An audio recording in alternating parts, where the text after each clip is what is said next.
Good morning. So, welcome to today's colloquium.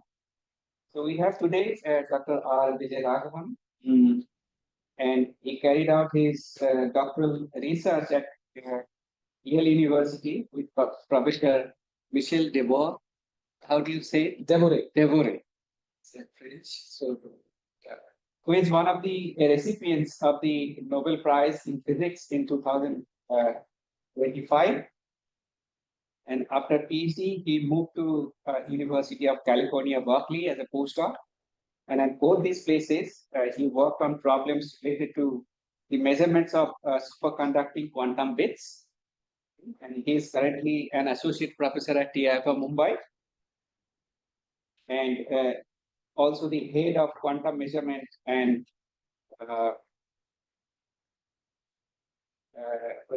control laboratory, where the research focuses on superconducting quantum circuits. And he's leading currently several projects to build small and medium scale quantum processors with funding from the DE, DRDO, DST, and even TCS. He's also the lead PI for the technical group working on building superconducting quantum circuits. And he's leading several projects to, so that I already have said. And he is the recipient of the Ramanujan Fellowship in 2013. And in 2024, he has been selected as the fellow of Indian Academy of Science, Bangalore. Okay. And he was awarded the Pancharatnam Prize for the excellence in quantum science and technology by the government of Karnataka in July 2025. So he is going to talk today about observing quantum effects in a macroscopic electrical circuit. Please. Yes. Thank you, Tata, for the kind introduction, and thank you for inviting me here. Thanks for the reached out to me to give this talk. Fortunately, he couldn't be here today, but I'm happy to be here. It's my first official visit to IUCAA, though eaten in your cafeteria just about a month back while I was staying at NCRA. Happy to be here and very happy to talk about this topic, which was awarded the Nobel Prize this year.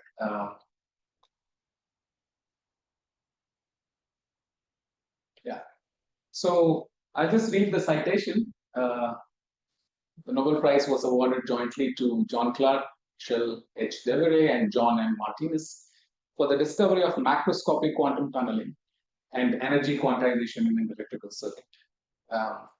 As Shogat mentioned, I did my PhD with Michel Devoret. In fact, I was his first PhD student after he moved to the US. He was originally working in France, then he moved to Yale University. But not just that, I've been lucky to work with the other two Nobel laureates as well. When I moved to UC Berkeley for my postdoc, John Clarke, of course, was in the same department, and my postdoc advisor and John Clarke shared a student. And that was actually my first project, the first student I supervised. So I worked closely with John Clarke at Berkeley, and John Martinis also being an important scientist in the whole field, which this experiment actually initiated. I had close interactions with him, both during very early in my grad school career. I remember him visiting us at Yale and giving some feedback on some proposal I was submitting for my PhD work. And then later on, during my time at Berkeley, I worked on ultra low noise amplifiers with John. That was one of my core area of expertise. And then so I published paper with John as well. So I know these people very well for the last 20-25 years. And towards the end, I hope to share some of my personal experience as well. But what I want to do today is to really explain both the reason for doing this experiment and how they did it. And I'll get into some of the technical details. I'll try to keep it general so that it's easy to follow for non-experts. But one of the nice things I like about this field itself, that it is possible to explain things in simple terms, and I hope I can do justice to that. Okay, so I will give a very quick and simple introduction to the important concepts in quantum mechanics. So apologies to the experts here, but I just wanted to remind what these properties are, and then why was this experiment important. So I'll try to put that in context. Right? So one of the first exposures to a version of quantum mechanics, we already hear about this during our high school days, when we learn about the Bohr atomic model, where the electrons are shown to be going around the circular orbits around a central nucleus, like the solar system. Now, the one main important feature of this was the fact that the electrons could only be present in certain orbits. Okay, so this was the important feature which they were actually trying to get from this kind of a model. But later on, we learned that Erwin Schrödinger, who won the Nobel Prize for basically inventing the Schrödinger wave equation in 1933, he basically said that, well, this picture is actually not correct. We cannot define these well-defined orbits. You cannot talk about electrons moving in well-defined orbits or having a specific position. In general, what you can calculate are these kind of wave functions, and this what's shown here are the probability distributions of where you can find the electron. So the different shapes here correspond to different energies of the electron, which correspond to different orbitals. So earlier they were just thought of as concentric circles, but then we see that it's actually a three-dimensional probability distribution along the nucleus. But at any point, we cannot say, well, the electron is here or here. Anyway, and this is one of the mysterious aspects of quantum physics. We still don't know why nature works like this, but there are people who are uncomfortable with this, and they think that there will be an updated version of quantum mechanics which it will explain, and others, and I think I belong to the second category, think that, well, this is probably what it is, because there's nothing wrong with it. Any experiments we do confirms this. The only issue is, why is it like this? So maybe we will see a better picture emerge, or maybe not, but for now, this is the picture. So I take this idea and make a slightly more accurate, but still wrong picture, where I've made these orbitals fuzzy just so that we don't really know where these are. But the reason I'm doing that is that I want to now label these states. Okay, so the electron orbit, which is closest to the nucleus, is typically the one with the lowest energy. And then there are these higher orbitals, and now I'm just labeling them with these Keck vectors here to indicate that these are quantum states or quantum wave functions. So the first important point, which I already mentioned before, is the fact that this new idea which emerges, that in quantum systems, you often have only these discrete quantized energy levels which the electrons can occupy. They cannot be arbitrarily in any other energy, depending on the configuration of the system. So this first presence, and this is important because this is the second part of the citation of the Nobel Prize Physics, that while this was understood and observed in atoms, all your atomic transition lines, they all could be explained by the different transitions between electrons in different energies in these different orbitals. It was not yet seen in any other kind of systems which are bigger than atoms. We'll come to that in a bit, right? The second point which came about this is that wave functions representing these electron orbitals were solutions to a linear wave equation. From the math, it comes out that, well, if A and B are solutions, then any linear combinations of A and B is also a solution. So you can now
I can hearing the voice. I'm getting the voice from here. I'm joined from my office. You are getting. Yes. They're saying goes off. Yeah. Someone also in WhatsApp says news. Hello.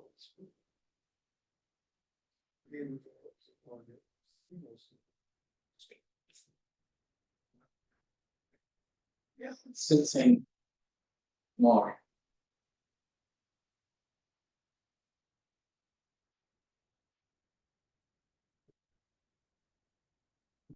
It says now we can hear. Oh, they can? Okay. No, I'm getting the sound in my office. No issues. So maybe they had the issue with their audio.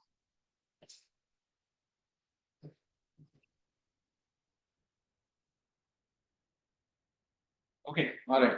Let's continue. Sorry about that interruption. So, yeah, so these superposition states are also allowed, and that is another mysterious aspect on how to interpret those. We already didn't know where the electron was in one orbital. Now we don't even know where the electron is in terms of which orbital it's occupying. And then, of course, those who have studied quantum mechanics to know what happens that when you make a measurement, you get these probability distributions. But this aspect of quantum superposition is not connected to the Nobel Prize winning work. I will talk about this towards the end on what this actually led to. The other aspect is related to quantum tunneling, right? So the simplistic picture here is that in the classical world, if you have a particle incident on something which looks like a potential barrier, then this particle can either stop there or it can get reflected and go back, but it can never go through. But when we describe a similar setup in the quantum world, say, for example, an electron approaching some kind of potential barrier, then because the electron's position is defined by a wave function, which has the spatial extension, and when you actually calculate, depending on the potential barrier or how deep and how tall it is, there is always a finite probability for that wave function to exist inside the barrier and on the other side. And that basically means the moment there is a finite value of the wave function on the other side of the barrier, it means that there is always a finite probability that the particle will actually go through and appear on the other side. Right? So this is basically what quantum mechanical tunneling is. It directly comes from the wave description of the system. Right? So this is again a new feature of quantum mechanics. Right? And there are very good examples. People even in the early days could understand that things like radioactive decay, when nuclei escapes from the nucleus, it has to tunnel through an effective electrostatic barrier. Similarly, with nuclear fusion, it has to break the electrostatic barrier in order to fuse. These are all tunneling processes. More closer to life, the scanning tunneling microscope, which brings a very sharp tip so close to the surface that the electrons can actually tunnel through that gap. And then the tunneling current is a reflection of the surface properties, and that's how you can image surfaces. And then you also have a device called the tunnel junction, and this is something which will be the center of the talk, where you have two metal layers separated by a very thin insulating barrier, which is like the gap in this case. And here, if the gap is small enough, electrons can tunnel through this. So basically, the electrons can tunnel across a small gap, which is effectively what is being represented here as that. Right? But till now, in all of these examples, we have only been discussing microscopic entities like atoms, electrons. Now, quantum mechanics was weird enough, but somehow people said, okay, atoms and electrons, we can't really see them.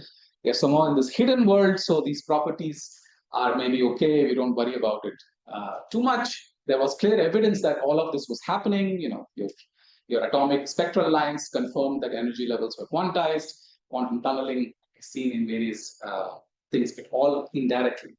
So the question is, what about bigger objects? If you go away from the size of atoms or electrons, can these effects manifest themselves or not? Right? And clearly, we don't see something like this happening in daily life, where a person running into a wall will appear on the other side in this watching Harry Potter.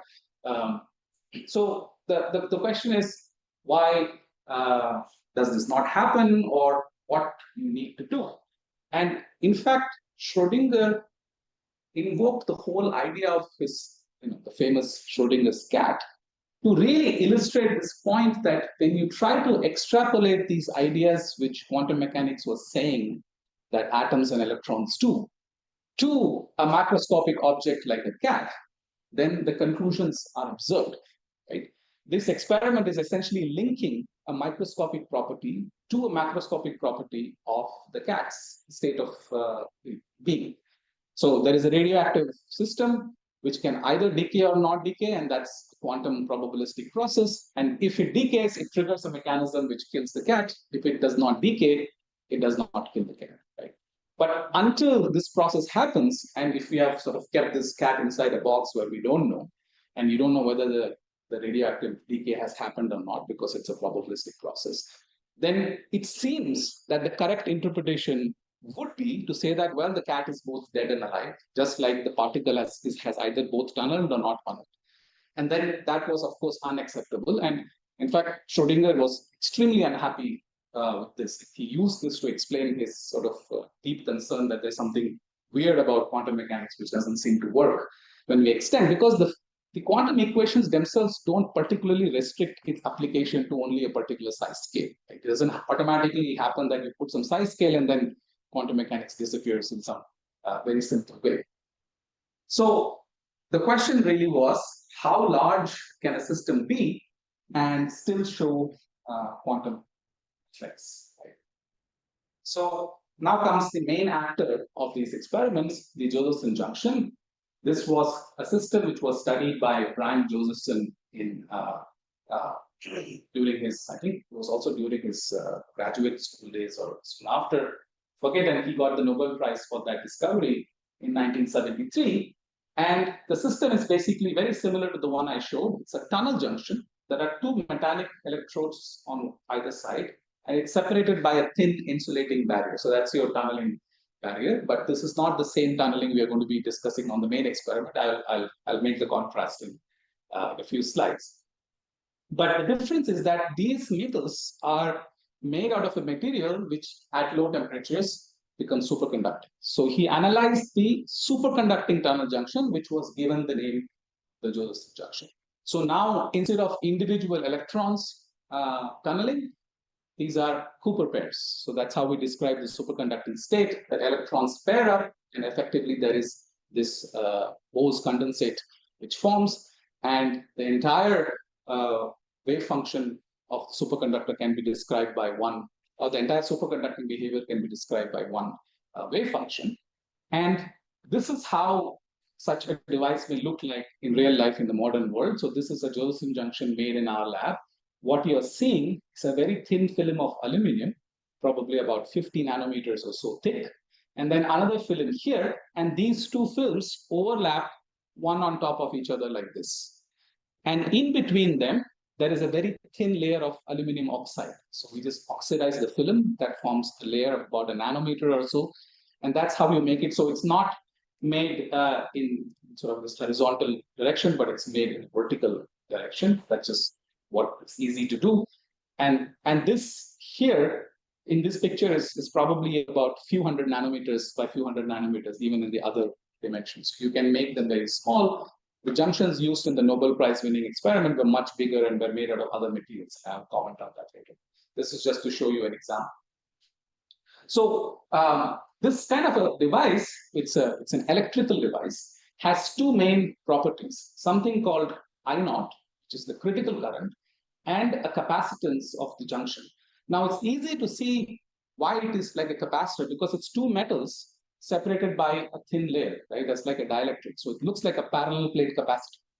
So that's capacitance is always going to be there as a property of the Josephson junction. But the more important property is the one which he defined called the critical current. And he basically connected the current and voltages across this device to a quantity called the phase. I will comment on that in just a second. Okay. So he wrote down these two relations. This is the first Josephson relations, that the current through a Josephson junction, and this is a super current. What I mean by that is that as long as this current is smaller than this constant I naught, it will flow through this device without generating any voltage across it. So it's as if it was just a superconducting wire without any insulating barrier. Right? That's what a superconducting wire would do. You will not see any voltage because there is no resistance. V is I times R is 0, so V is 0. What he showed that even a system like this, where there are superconducting electrodes on either side and there is an insulating barrier, it behaves as if the whole thing is like a superconducting electrode. But there is a maximum value of current you can pass, which is this critical current. So both the critical current and the capacitance are a property of the dimensions of this junction, right? So parallel plate capacitor goes as area over distance. The critical current also goes in a very similar way. And you can sort of think of this is that if you have a wider area, there is more possibility for current to flow through. And then if you have a thinner barrier, it's easier for the electrons, the Cooper pairs to tunnel. So critical current can be increased by making the area bigger or making the barrier thinner and vice versa. Usually in practical experiments, we don't play around with the barrier thickness too much because the dependence is exponential. The tunneling probability is exponential in the distance. So usually the thickness would be few nanometers. So that's the first relationship. Then the second relationship was related to the voltage across the device. And he said that the voltage across this device is proportional to the rate of change of this particular phase. So this is important because what it tells you is that only when the current is constant and less than I naught, when you have a value of delta which is constant, so you can invert this equation and get delta, and then d delta by dt is 0, so the voltage is 0, which is what I said earlier. So this is not explicitly written. However, if you pass an AC current through it, still less than I naught, then delta will vary in time, and d delta over dt will vary in time, and you will get a voltage. However, because the voltage is proportional to the derivative, the current and the voltage will be 90 degrees out of phase. Now, electrical engineers here recognize that this is what happens in reactive components like inductors and capacitors. They don't dissipate in the ideal world. Right? We cannot make those ideal devices in our regular electronics, but this is as ideal as it gets. It's the only known electrical element which is non-dissipative at both DC and AC frequencies, provided you are at currents which are smaller than it.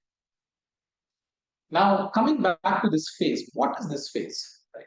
There are several ways of thinking about it. The modern definition is that you actually define the phase from this equation by just inverting it and saying that, well, this phase is just the time integral of the voltage across the junction. This is how you can define it. It's often referred to as a gauge invariant phase difference.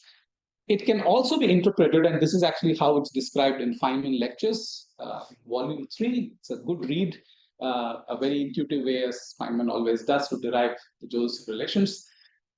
It can be interpreted as the phase difference of the wave functions on the either side of the superconducting barrier. So the either side of the barrier. So the superconductor here is described by a wave function that has a phase. The superconductor here also has a different wave function which has a phase. And they are actually linked because of this tunneling barrier. So there will be like leaking of the wave function across, and that develops a phase difference. So essentially, as you pass current, you twist this phase difference. The phase increases as you apply more and more current. And then at some point, it cannot support that supercurrent anymore. Here you see that there will be no solution for delta if I is greater than I naught, because sine delta is always less than equal. So these are different ways. From a purely electrical point of view, you look at this equation and then you can see that, well, this again looks like, which is the system where you have voltage proportional to the rate of change of some quantity, right? Faraday's law, d phi dt, flux, rate of change of flux. So this whole thing can be just thought of as a flux. And in an inductor, you know, flux is just current times the inductance. So this also connects to this idea that this electrical element with this weird current phase relationship actually behaves like an inductor. And then because it's an inductor in parallel with the capacitance, it is an LC oscillator. It has a natural oscillation frequency, which is just given by 1 over square root Lj Cj, where Lj is basically inversely proportional to the critical current. However, it's not a constant. It depends on delta, or equivalently, it depends on the current. So it's not just a regular inductor, it's a non-linear inductor whose inductance depends on how much current you are passing through it. Okay. So right now, two important things to remember. There is a critical current. If you are below that, then there is no voltage. If you are above that, there will be a voltage. And then that the system has a natural frequency of oscillation, which is given by the system. Okay. So the point now is, what is macroscopic here? Right? We've been sort of approaching towards this cat from electrons. The system can be thought of, so this is just now the full circuit here. I have the junction, I have the capacitance, and I model this as being biased by a current source with some source impedance R. So this R is just the environment, is modeling the environment to which the system is coupled to, which you have to whenever you do any experiment of such. The equations of motions of the system, if you take those current phase relationship and write down an equation of motion, it tells you that this looks like a particle moving in a cosinusoidal potential. And when you are unbiased, the particle sits at the bottom of this well, and there is a natural frequency of oscillation if you wiggle it around this thing. But this particle, this sort of hypothetical particle, we often call it a phase particle. What exactly it is? Its Josephson phase can be thought of as a collective degree of freedom involving a vast number of pairs of electrons or qubits. This phase is coming from the collective behavior of all the Cooper pairs in the superconducting condensate. So any dynamics associated with this quantity delta can be considered as a macroscopic variable in the context that it is not a single electron or two electrons, it's billions of electrons, depending on the superconductor size you've used. It is in this sense that this is a macroscopic quantity. So it's a very brilliant choice of system, because here you have a controlled way of working with a collection of small quantum microscopic objects, each of which we know behaves quantum mechanically. But now the collective system may also or not behave quantum mechanically, and that's what this experiment is proving. Okay. For the astute here in the audience, they might have realized that this dynamical system actually looks exactly like a pendulum. So this analog is again useful to see the phase can be thought of as the angle of the pendulum. And what is the restoring force of a pendulum which is displaced by theta? It's sine theta. So is the question there? Is this the reason that we can cool them down?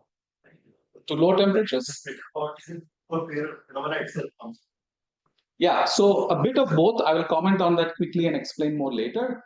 First, we need superconductivity. So to get superconductivity, I have to go to low enough temperature. How low that temperature will depend on the superconductor. The experiments which were done for the Nobel winning work were done with niobium and I think tin junctions. The experiments we do these days mostly are all based on aluminum junctions, which has a much lower TC. But there are some other reasons for going to low temperatures. In this experiment itself, the temperature was a knob which was used to actually get hold of the signature of quantum. I'll explain that. Okay. So coming back to this pendulum, so the restoring force is proportional to sine of the displacement. So the potential is basically cosine. So it's exactly, in fact, it's identical in its formulation. And we know that a pendulum has a natural frequency of oscillation. And the way to think about the collective property is that we know that I can describe the pendulum's motion by only talking about theta. But I could also do a crazy thing and write down the position and momentum of every atom making up this pendulum. But we don't need to do that, because I'm interested in this collective property. So you can sort of, it's not an exact analog, but it's a way of thinking about how this angle is a collective property which describes the relevant dynamics of pendulum. And in this case, the Josephson phase does that. And it's composed of lots of microscopic degrees of freedom all acting together. Okay. Now, two important points here for the experts from the idea of what is macroscopic here is that I've already mentioned this, the superconducting state is often also interpreted as a macroscopic phase of mechanics, because it's a collective wave function of lots of Cooper pairs, right? So that is already there, and that is in fact it's important, that the reason why the Josephson phases can also be considered. And the second thing is that whenever there is current flowing through the Josephson junction, the Cooper pairs are constantly tunneling through the junction. Right? That's what actually sets the current. But this is not the tunneling we are talking about in this experiment. That's just the current flow. Right? This is microscopic tunnel. So you will see the coming slide what the maps.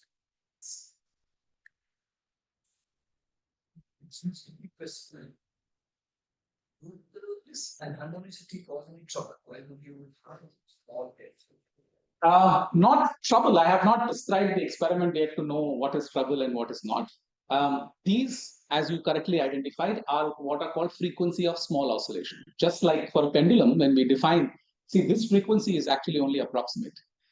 This comes about when we say sine theta is equal to theta, which means small oscillations, and this becomes a harmonic oscillator.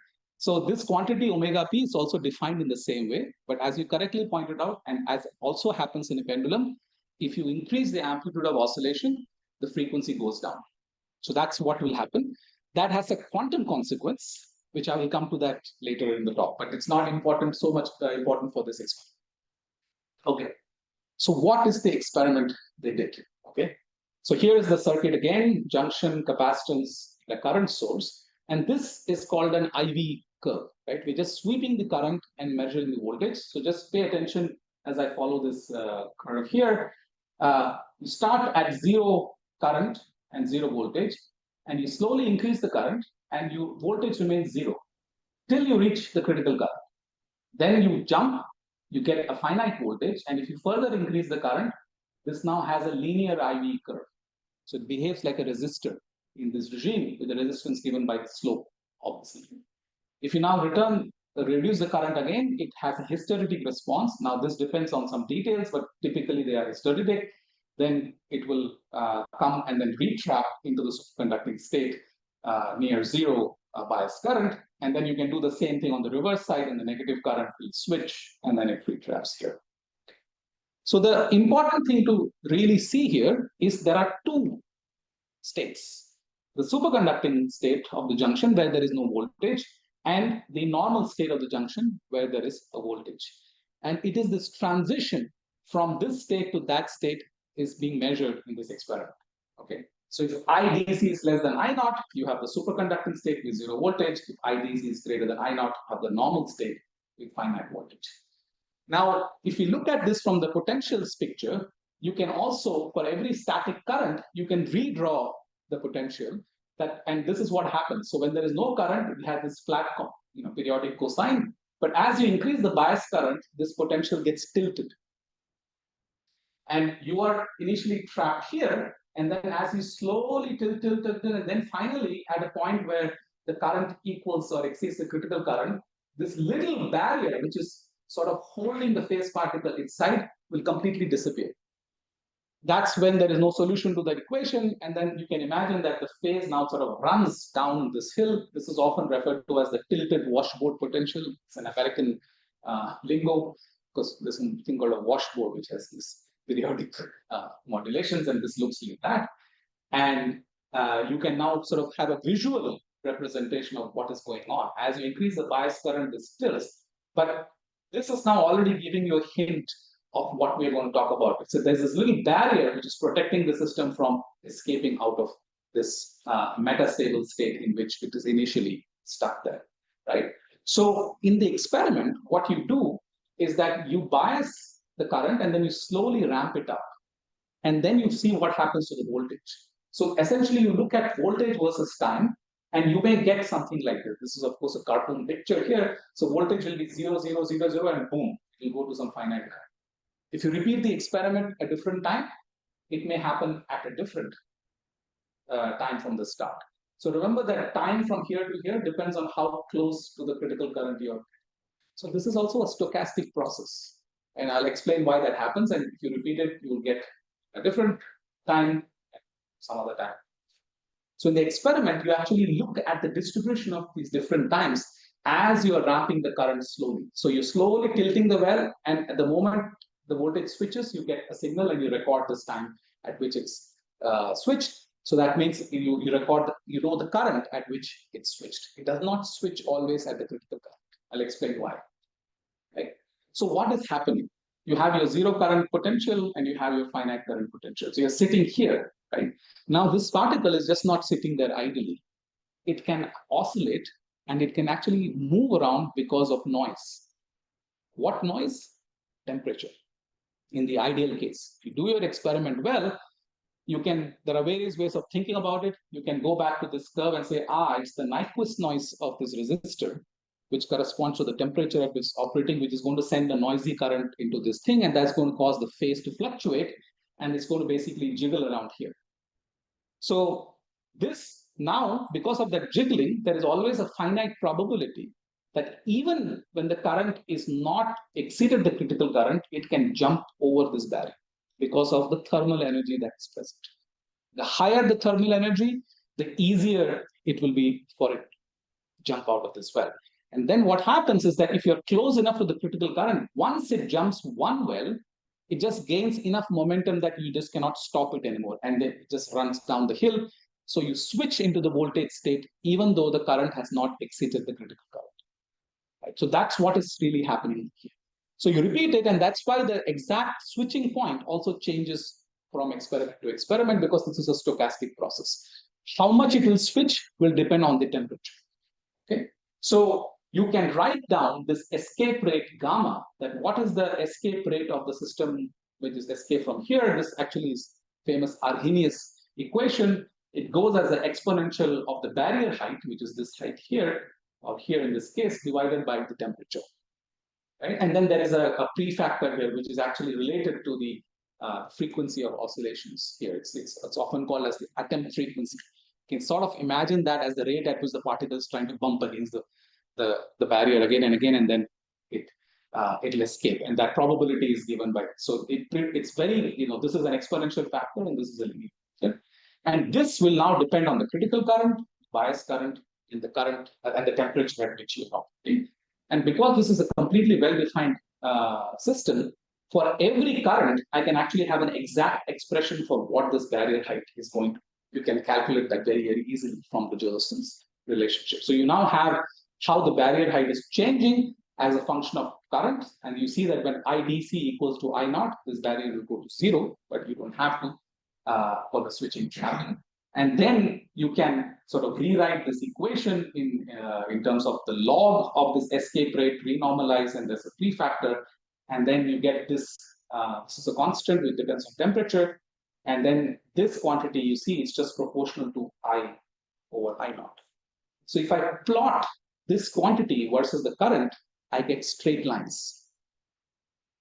And this escape rate can be calculated from the probability distribution of these switching experiments. So that's the experiment which is actually done. Okay, and then if you do that, you can both get the critical current from that experiment. It comes out as a fitting parameter to that straight line, but also the escape temperature. So the escape temperature is now an inferred temperature from the measured rates. So you're basically saying, well, I'm going to look at how quickly things are escaping. And then I'm going to back calculate and say, well, what if this was only due to thermal fluctuations, what that temperature would be? That is called the escape rate. If everything is done correctly, in the classical regime, escape temperature and physical temperature have to be identical. Okay. So you do this, and then you plot this curve. And this is now a paper from this one of the papers where I was looking at this date. It's almost exactly 4 years to date. It's 3 days ago. Look at the bottom half of this curve below this break here. Each of this is that straight line for a different temperature. And these are constructed from those kind of histograms, the probability distribution here. So you see that the switching will always be dominated in certain regions, because when you're far away, the probability of switching is low. So you get less counts here. So that's why the scatter. And then there will be like an optimal current where the escape rate will be the largest. And then again, it will sort of, you will not get many counts at higher current because they would have already switched by then, right? So that's why these curves look like it. And these solid lines are just extrapolations of that linear fit. And from the equations, if you see that if only thing you're changing is the temperature, then they should all intersect at the same point, which is sort of here. And that point here is the critical current. So this is also a control, tells you that the experiment is working correctly. And as the temperature gets lower and lower, you see that the average switching current increases because now you have to go closer to the critical current for the barrier to become small enough so that this can actually switch. And then from this, you can calculate the escape rate, and critical current just comes as a byproduct, which is used for verification that the experiment was done correctly, right? So then you plot this escape rate as a function of temperature. Now, why is this the experiment to know what's going on? If I lower the temperature sufficiently, at some point, the thermal energy will not be sufficient to take it out of the barrier unless the barrier becomes very small. But quantum mechanics now tells you that, well, there is also a possibility that this space particle can now actually go through the barrier.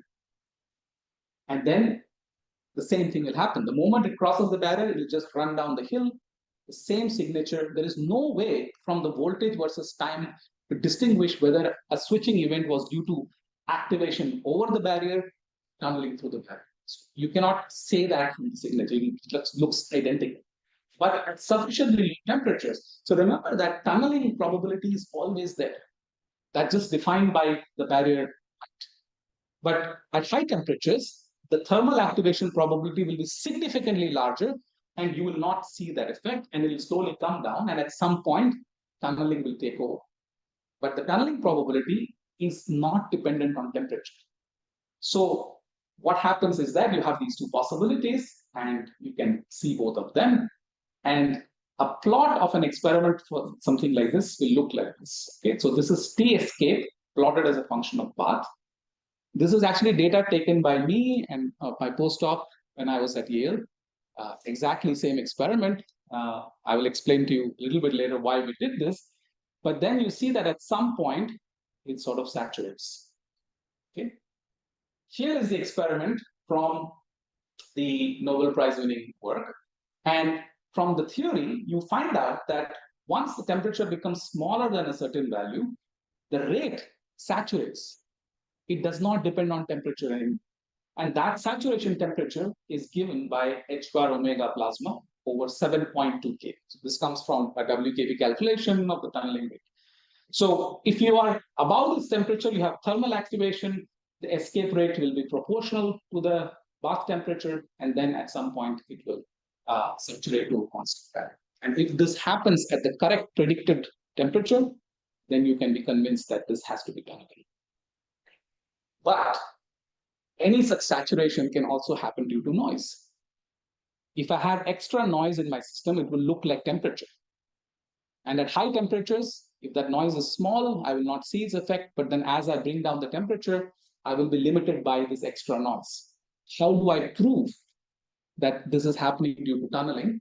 Now, one thing, as I already mentioned, that if the value matches, it will be highly coincidental that your noise exactly matched that predicted by theory. But of course, when you're doing experiments like this, you have to answer all these doubts. So what they did, the black dots here are an experiment done where the critical current is high. So it's about 9.4 microamps. Critical current is proportional to the, gives you the plasma frequency, right? Which just comes in here. So higher frequency means higher cutoff. So they see the saturation at a higher temperature as predicted by this, shown by this arrow, that's this value here. And they see this nice saturation there. But then in the same experiment, they apply a magnetic field. This is a different physics, but when you apply a magnetic field to a Josephson junction, its critical current can be reduced. So they go from something like 9 microamps to 1.3 microamps. So the plasma frequency comes down. The cutoff frequency goes much lower. And they see that their experiment actually follows it to much lower. What this proves is that there is no excess noise. Because in the same experiment, they were able to show that the system is cooling down to much lower temperature, which means, but it's still saturating. In fact, here also, so the excess noise is actually now coming here. It's not really crossing over at this temperature, but this temperature is actually lower than the temperature of the fridge. I think they go to, because that's about 10 minutes. But to explain this saturation, there is no way you can say that, well, this was due to noise because it's significantly higher. So remember, this is a log plot, right? So again, a beautiful experiment also from the point of view of having the right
Yeah, sorry about that. The speaker also seems to mute itself every time this problem happens.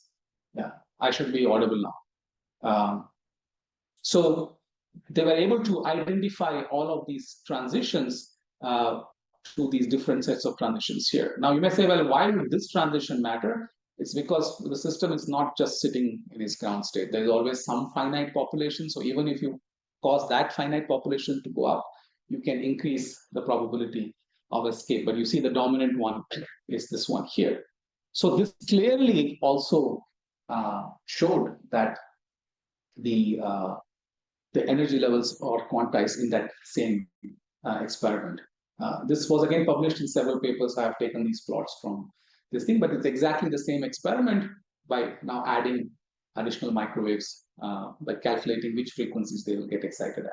So here I think they've done it at 2 gigahertz, and that same 2 gigahertz tone causes this transition at this current bias, that transition at that current bias, and this transition at that. So that also is a control. Like you can change this and see transitions coming into resonance with the same drive tone here. So yeah, it's frozen.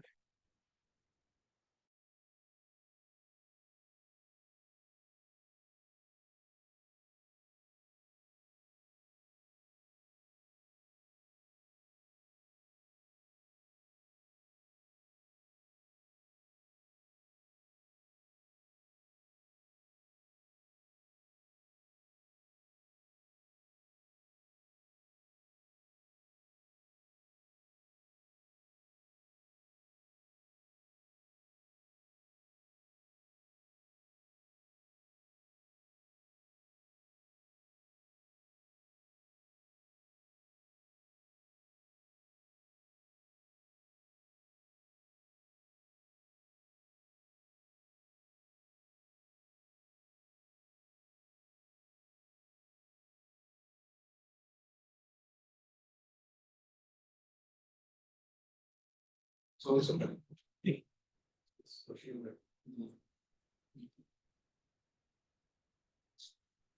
Okay. So yeah, so just to summarize those points, you observe enhancements to the escape rate under microwave radiation. The energy levels for a particular current bias can be computed precisely, and then they could associate the enhancement peaks to different transition sections. So these are the two experiments.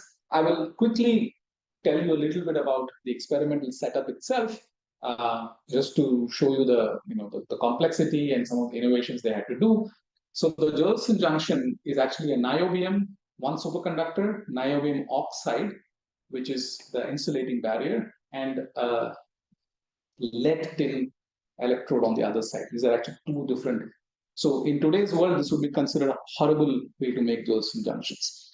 Right? But that's what the technology they had at that time. It sits in the silicon chip here, and then there is this special transmission line which is made out of a niobium wire encapsulated in a copper powder matrix. The copper powder matrix basically acts like a filter. So this entire line is like a very filter to cut out all kinds of noise, and then they bring in the extra microwave from the side.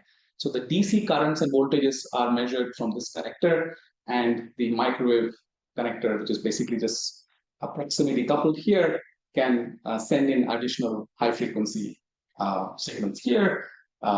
And this is put on this high oxygen-free, high conductivity for good thermalization of the system, right? And this whole thing goes inside a dilution refrigerator, which operates down to, I think in this case, about 19 millikelvin. So you have your sample, all these different kinds of filters, microwave filter, RF filter, again, microwave filters, then more filters here, and then into the room temperature where you have the current ramp generator. So this basically creates the increasing current versus time. And then the voltage is sent through a preamp and then to an analog to digital converter, which was connected through fiber optics. So I'm guessing that these were all probably battery powered at that time to protect it from 50 hertz or 60 hertz noise in the US. And then this whole thing is sitting inside a shielded room, like a Faraday cage, to protect this from RF noise. And these are all extremely critical. Otherwise, you see these switching currents go all over the place.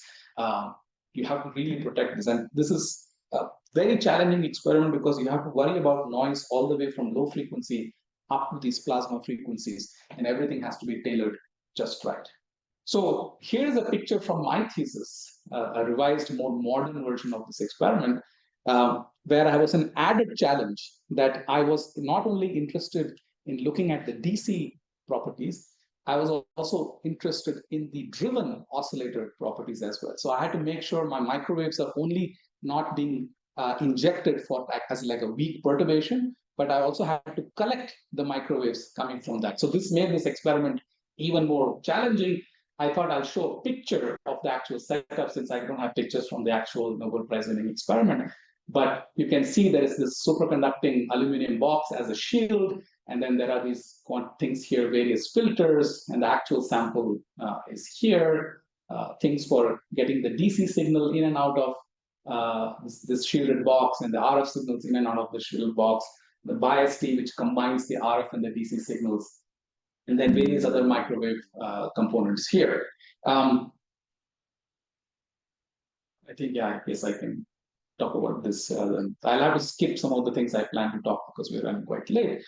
But I just wanted to contrast. This is very exciting for me when the Nobel Prize was announced because, I had done this experiment, but not to look for macroscopic quantum tunneling, but actually to use that as a way to prove that my system is thermalizing. But I was actually looking at or trying to see whether this system, the other system, can tunnel as well. So the system looks almost identical. It's a Josephson oscillator, but in that case, we actually add some additional capacitance to tune the frequency of this thing, right? So you have your Josephson oscillator, but now it's connected to a microwave generator instead of just a DC. And for those who have studied nonlinear dynamics, there's actually a curve like this in Landau-Lifshitz from the 50s on what happens when you drive a nonlinear oscillator.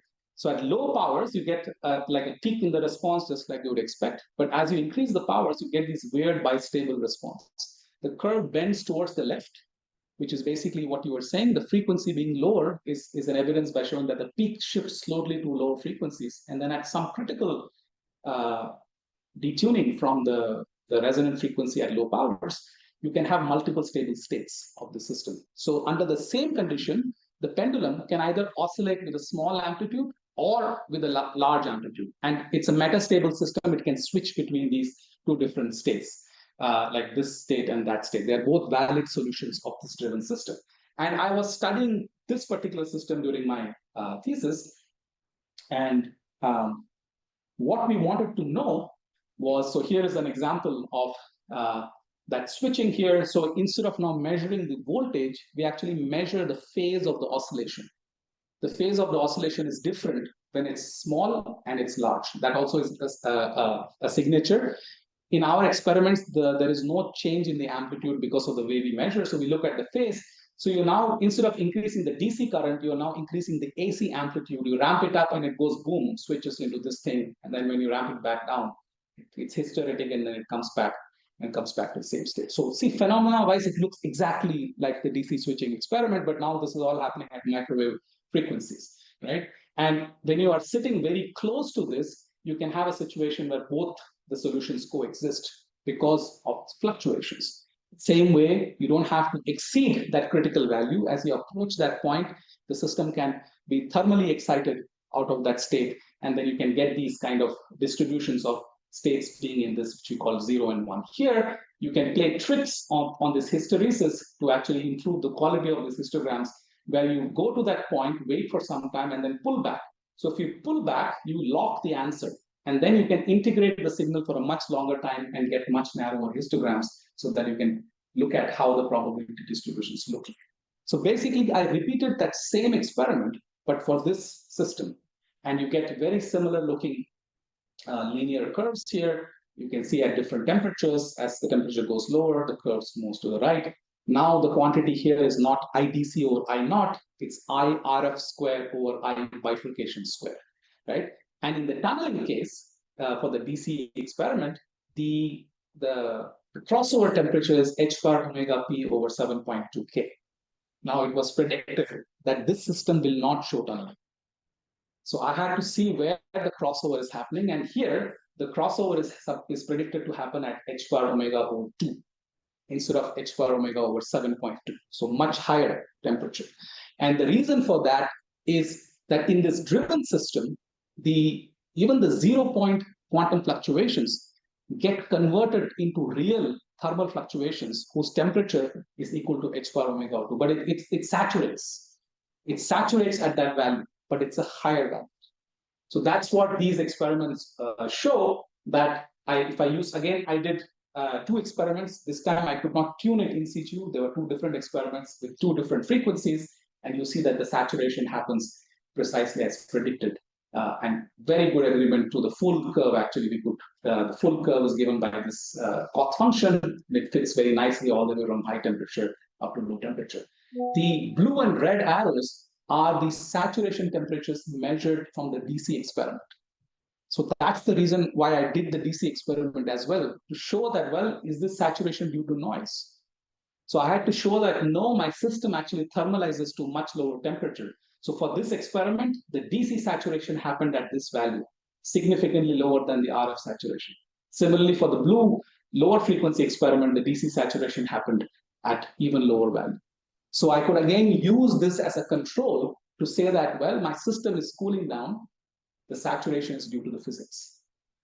So this was to show NQT does not happen in this system. So it was like the opposite effect, and there was a lot of Russian theorists had predicted these effects. So this was the first time that was done in this system. Okay, and this is actually the DC data, which is exactly analogous to showing the 2 different saturations here. Okay, so yeah, this was, so when did this happen and people started inviting me for this talk, I said, look, I can give this talk in my sleep because I've done this experiment and spent like more than a year doing this. I will end by sort of giving you the implications of why this matter. I mean, okay, fine, macroscopic quantum tunneling, it's still not a cat. You will never see cats tunnel. But this was the starting point of realizing that you can use electrical objects, electrical circuits, where we're talking about currents, voltages, inductors, capacitors, junctions, which you never associated with quantum mechanics, do quantum mechanics, right? You have 3 building blocks. You can put them together in different configurations, different values, and this leads to creation of the entire field of superconducting qubits, which are also called artificial atoms, because I can engineer the energy level spectrum by choosing the inductance, the circuit components correctly. In an atom, you have whatever is available to you, you have to use that. So here I have all this, and this is from, you know, almost an old review now, but it shows that if you sort of plot this on these 2 energy axes, which are related to these components, all the different qubits can be shown here. These are all different types of qubits here, starting from Cooper pair box, neutronium, and fluxonium, and so on and so forth. So you really have this amazing playing ground. I can change the shape of the Hamiltonian and make whatever I want. So this really started the superconducting oscillators as quantum bits. You have tunable properties. You have the ability to control them with precisely with microwaves, high fidelity control. You can measure these states very, very precisely. And then everything is done with microwave drives, much, much easier than using lasers, and much cheaper as well. You can even engineer your baths now. Your environment can be controlled by controlling the amount of dissipation that is there. And you can really build customized Hamiltonians. So this really set this field, and over the last 40 years, this has now emerged as the most practical way of building a quantum computer, which is essentially using these few level systems as your quantum bits to store process information. Now we can do superposition, entanglement, all of this is routine. But this all started with that experiment where they showed that this was even possible. By the way, this was very speculative in those days. People did not believe that this kind of stuff can actually happen in these systems. And, you know, solid state physics already had a bad name. So everything is dirty, cannot really control anything. So these were some very beautiful experiments done at that time. Now, I was hoping to go into a few of these qubit designs, but I'll just flash them here to show that by changing the circuit topology, you can get different kind of energy level spectrum. This was the experiment which actually made Michel Devoret very famous, which he did just before, this was in his group in France, and they showed for the first time very good coherent oscillations lasting about a few hundred nanoseconds. These days, these are at tens of microseconds or even 100 microseconds routinely. But this also showed that these systems can actually have coherences like superpositions, which can survive for long enough time. My own PhD was working on a variant of this thing, but from the measurement side, that this led to the simplest qubit, which is also the most popular one, which is just a weakly harmonic oscillator.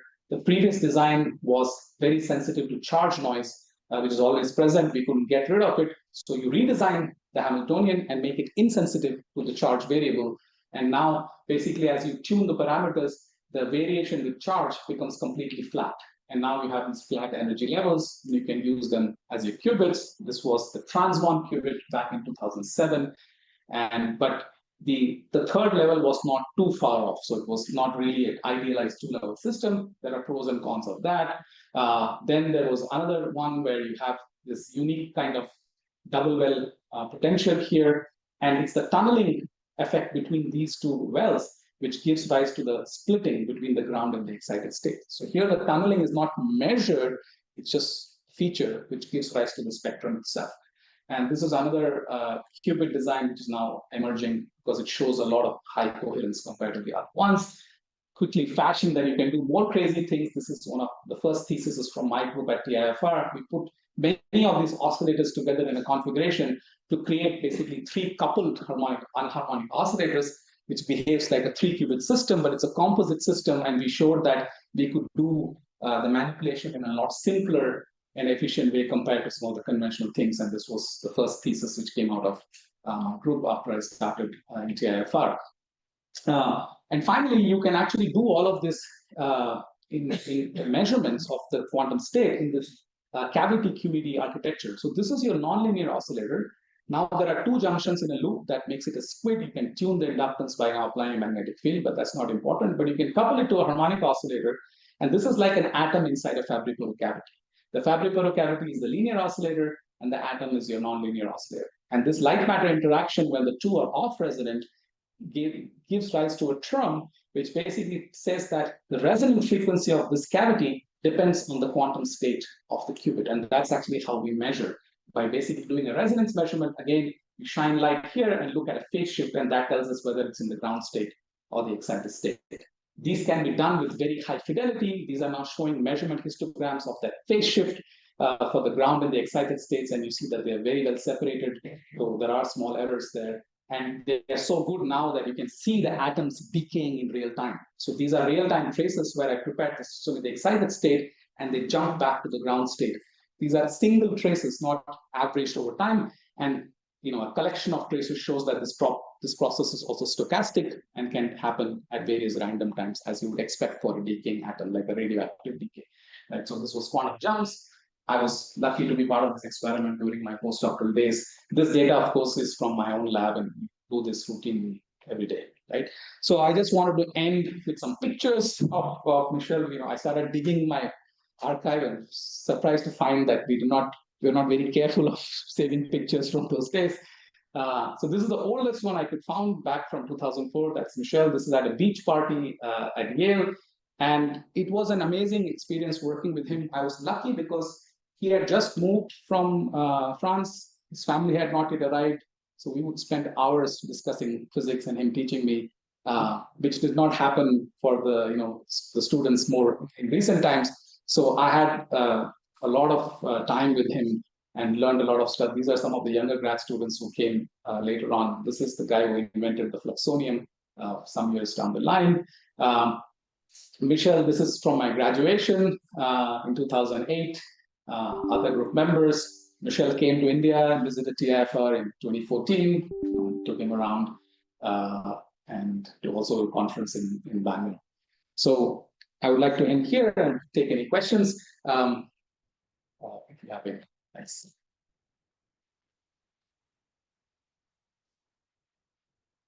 Thanks, Vijay, for this fascinating talk. Now time for questions. Yes, Ranjit. For a clarification for the microwave, when you say this one, is it the frequency at which you're wearing the full current, or is it actually a radiation?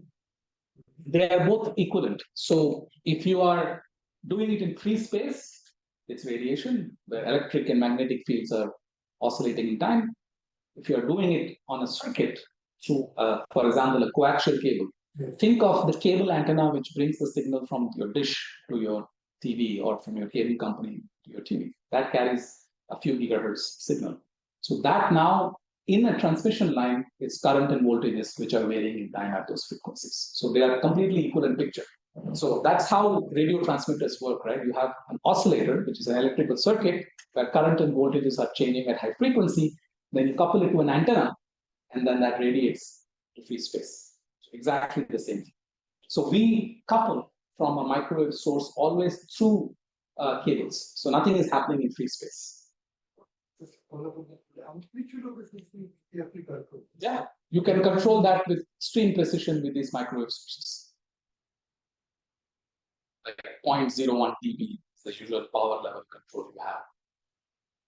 And these days they are actually created directly digitally. Direct digital synthesis. So you have a digital to analog converter where you program these waveforms. Great. You can do that now up to 100 gigahertz. Yes, sir. So because of the geometry of the system, etc., boundary conditions, do you look into fixed independence of data? Does it depend on space, right? So the question is about whether the phase depends on, has any spatial dependence in those junctions. Now, usually these junctions are small, right? And on one side, the entire superconductor is defined by a global wave function. So we assume these are point-like objects. Now, there is a whole other branch of physics where you have something called long Josephson junctions.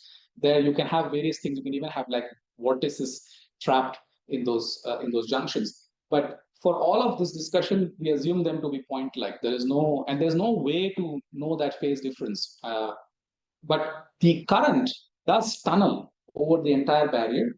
And the general model is that of course, it's not entirely uniform. On an average, it is uniform, that there will be always hotspots. But you want to make those even hotspots weak.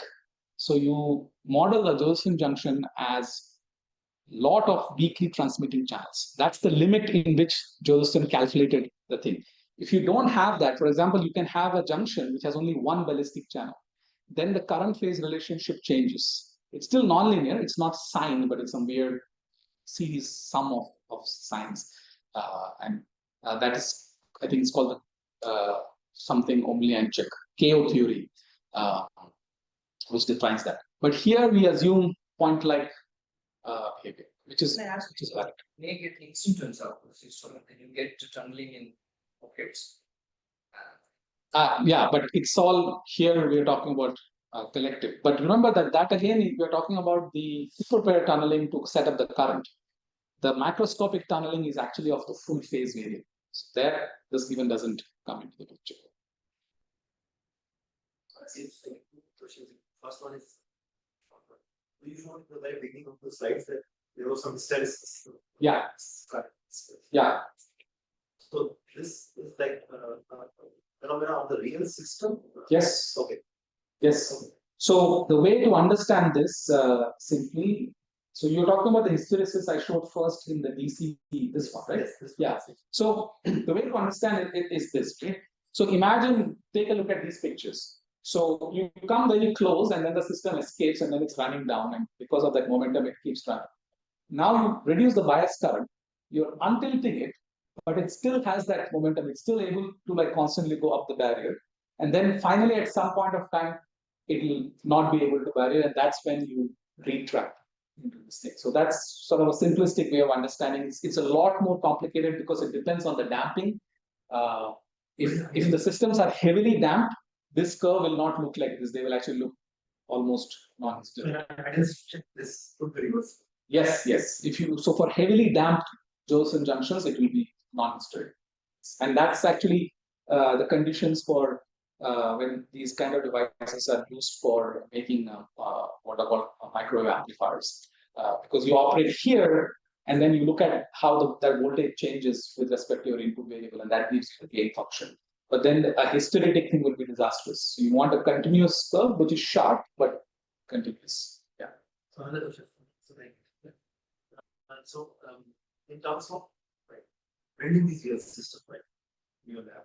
So one challenge is maybe reaching this low temperature. I don't know all this, but like how, which one is more difficult?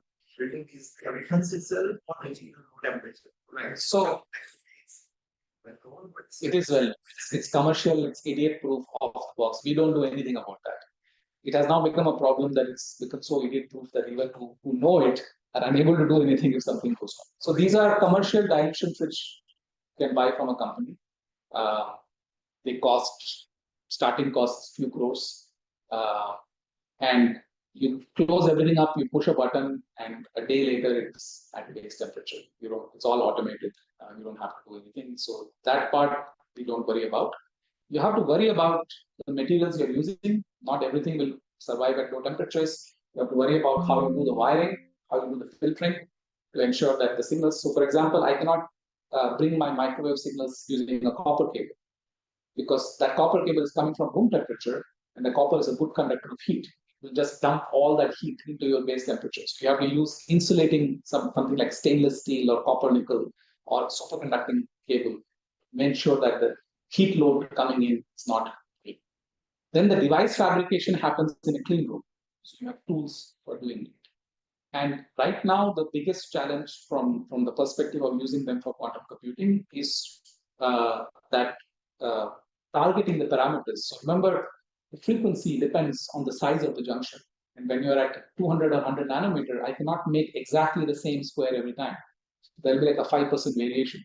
So it's fabrication perspective. Yeah. But like most decent clean rooms can do that.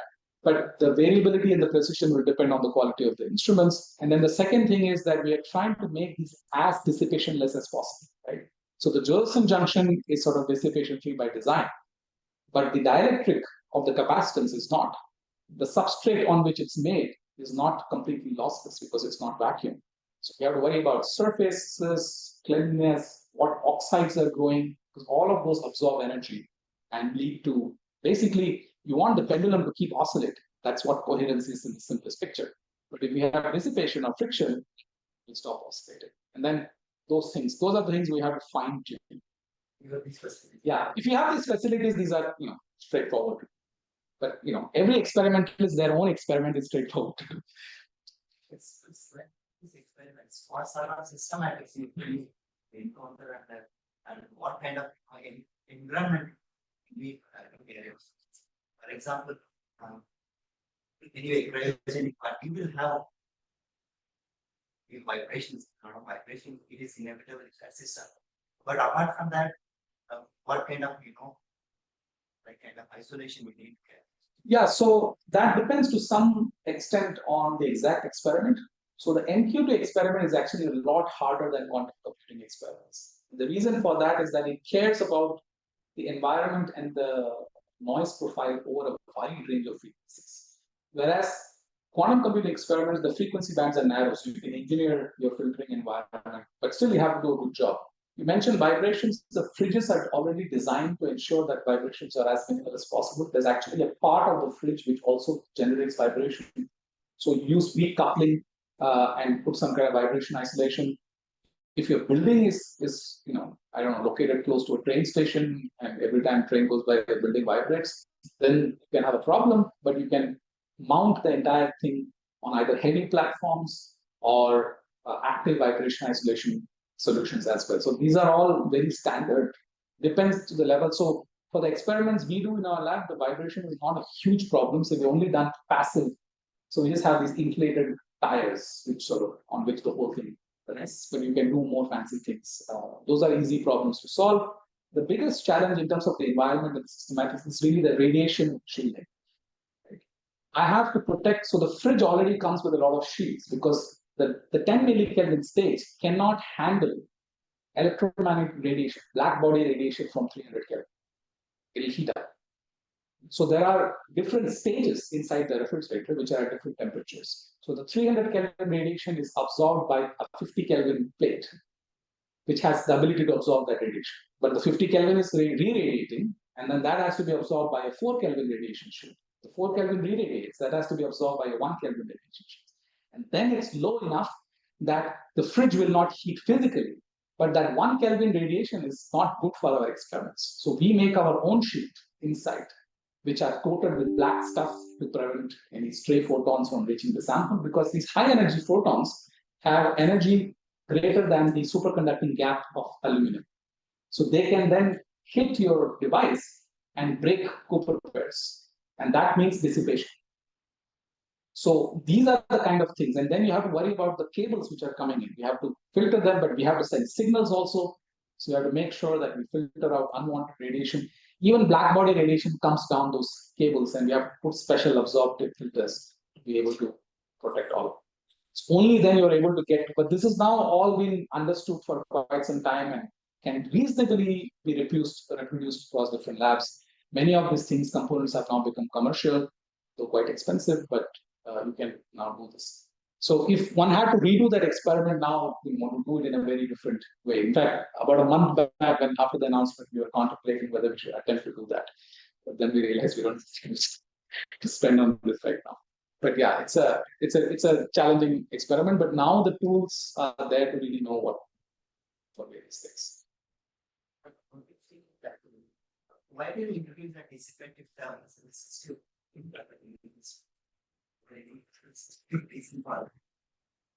why did we introduce it? Well, so there are various ways of looking at it. Some people actually use this resistor to signify the normal state resistance of the junction. Now, that's only an approximate model. The reason that works is that when you are passing a current which is less than the critical current, this is a short circuit. So at DC, you will still see zero voltage, right?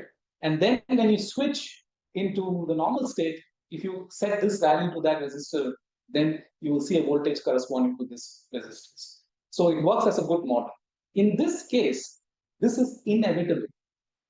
In the microwave case, it's definitely inevitable in the sense that your microwave transmission lines have a characteristic impedance. It's like characteristic impedance of free space, right? We talk about atoms having this radiation impedance when they're emitting into the vacuum.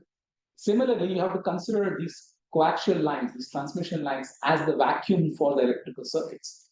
They have a natural rate at which you can take away energy from them, but you can control that coupling.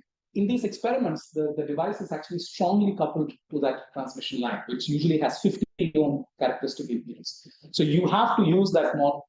But otherwise, it's impossible to think about how I'm going to connect a current source directly to my device with no intervening thing which is modeling the dissipation. Right? My current source is also going to have a finite source resistance. So often in the experiments, you actually have to put resistors of a particular value to make sure the environment is controlled. And this resistance also will determine the quality factor of this oscillator. So these all have to be very carefully controlled depending on the exactness. So you cannot avoid it. In fact, this is in some sense another like early and still an ongoing challenge, that there is a contradiction. Quantum systems, so the modern understanding is that in principle, now of course we cannot do this to a cat, but in principle, a large quantum system can behave quantum mechanically if you are able to sufficiently isolate it from the environment.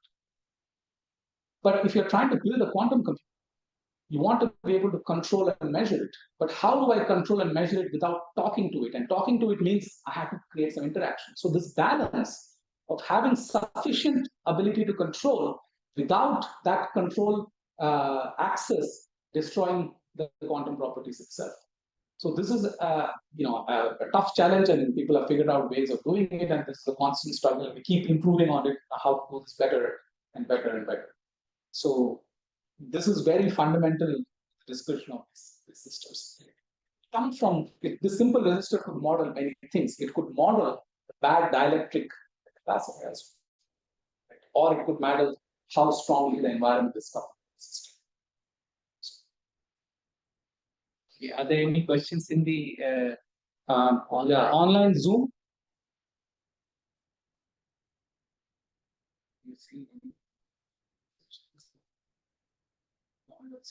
Okay. Any? Okay, so last question. Yeah. So how these carrier layers are like, for example, it is group of, like, for example, this bond with the thin film deposition after Semiconducting, like, you do it, how do you do it? Well, I don't know exactly which semiconducting process. I can tell you what we do. It's all done in the same steps. There's a vacuum chamber in which you have a metal source. It's heated using an electron beam, and that causes the metal to evaporate. And then it goes through a stencil mask, which basically defines the pattern. We use two angles for this. So we first deposit metal film, which comes at this angle, so make a pattern like this. Once that is deposited, we introduce some oxygen into the chamber for a controlled pressure and time. So that will cause natural oxide on aluminum, in our case, to grow. I'm not sure how the junction which was made in that Nobel experiment was made. And niobium oxide, I think, probably was also, it's always present in the niobium oxide, but how controlled it was done, I'm not sure. I've not read the thesis to find out how it's done. But we just grow oxide again in a high vacuum environment with pure oxygen or a mixture of oxygen and argon just for pressure control. And then once that is done, we deposit a second layer, but now at a different angle, so that this one now overlaps on top of. That's how we create the metal insulator battery. There are various modifications to this which you can do that as well. One layer may go like this, another layer may come like this. Earlier, it was important that you did not break vacuum between these two steps so that everything's pristine. You want that barrier to be as high quality as possible. Now it is possible to break vacuum as well, where you bring in another tool called an ion mill, which sends in energetic argon ions, which can then knock off any previous oxide, and then you go fresh oxide. So all these different possibilities. The reason I ask is that the impurities, for example, your stoichiometry may really affect your experiment. Yes, so I can make a point here. So definitely the aluminum oxide is not stoichiometric. People have tried, and in fact, this in early days, people thought that this is going to be the ultimate problem. The barrier quality being amorphous is going to be a problem. Even today, you cannot now say with 100% surety that it's a limiting factor yet. For some reason, the aluminum oxide grows in a way that it makes the Josephson junctions function, and the actual amorphous nature is actually not an issue.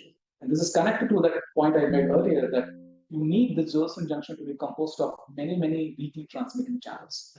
And this aluminum oxide seems to have, in fact, the only Josephson junctions which are used for quantum computing are aluminum oxide junctions.